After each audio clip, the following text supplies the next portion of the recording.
So Globe is a historic letterpress company. They were founded in the 1920s, I think, in Baltimore. And so they were really big and they did a ton of posters.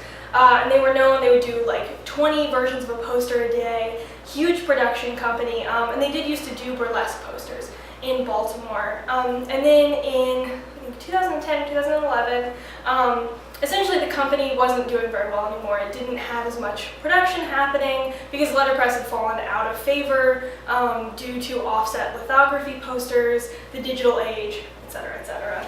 And so MICA decided as a school to purchase all of Globe and bring it to MICA so that then it would become a working collection, which essentially means that it would continue to be preserved.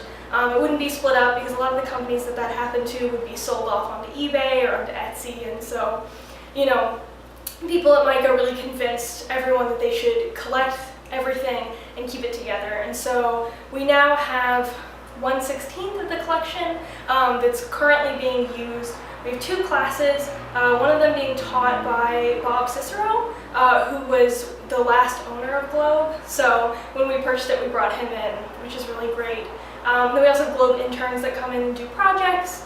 And so they're trying to eventually bring in all the pieces and catalog everything because it's sort of a giant pile of things in a warehouse. But it's really exciting because we get to use all of those things and really tie that into Baltimore burlesque because Globe is from Baltimore. They used to do burlesque posters, and you know, with the rise of neo-burlesque, which means that, you know, there was the historic burlesque and then it fell out of favor and then was reborn again. There's actually been a resurgence of letterpress in the same way, where there was, you know, the big letterpress boom fell out of favor, and now smaller companies, smaller graphic designers and illustrators are sort of picking it back up and bringing it back in. And so we thought it would be a really good tie-in to work with Globe and produce these posters with our own burlesque performers on it. We've done a couple of different things. We did a poster for our fundraiser, which is sort of like an example poster, and that used one of our historic letterpress blocks, which had 2 performers on it, burlesque performers, so that was really exciting. And then now we're doing one poster that is all of the performers, so kind of a big show poster that has all of the names and a few blocks, which means that there have the photos of the performers on them.